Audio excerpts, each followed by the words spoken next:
শুভেচ্ছা জনাইছো স্যাৰ। খুব বৃহৎ এটা অনুষ্ঠান 12 তাৰিখে ৰাতিপুৱা 11 বজাত অসমৰ নতুন মন্ত্ৰীসভাই শপত গ্ৰহণ কৰিব। অহা 10 তাৰিখে ৰাতিপুৱা 10 বজাত ভাৰতীয় জনতা পাৰ্টি বিধায়িনী দলৰ বৈঠক হ'ব।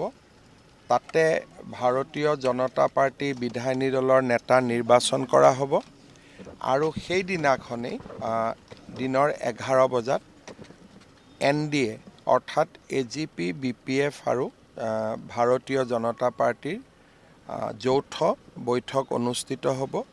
তাতে NDA নেতা নিৰ্বাচন হ'ব।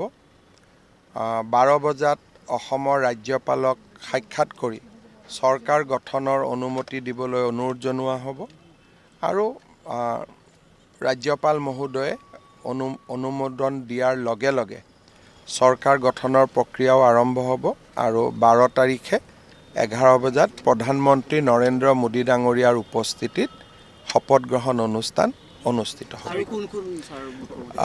ইয়াতে আমাৰ প্ৰায় 20খন ৰাজ্যৰ মুখ্যমন্ত্ৰী উপমুখ্যমন্ত্ৰীসকল অহাৰ সম্ভাৱনা আছে। দেশৰ কেইবাজনো উদ্যোগপতি অহাৰ সম্ভাৱনা আছে। আমাৰ অসমৰ সত্ৰাধিকাৰ প্ৰভু ঈশ্বৰসকল অহাৰ সম্ভাৱনা আছে আৰু ভাৰতীয় জনতা পাৰ্টি আৰু অসম গণ পৰিষদৰ বুথ কমিটিসমূহৰ সভাপতিসকলকো বা আমাৰ গাঁও পঞ্চায়তৰ নিৰ্বাচিত প্ৰতিনিধিসকলকো এই অনুষ্ঠানত যোগদানৰ বাবে আমন্ত্ৰণ জনোৱা হৈছে। On 10th, BJP legislature party will meet in presence of our central observer Sri JP Nadda and Sri Naib Singh Saini, Union Minister and Chief Minister of Haryana.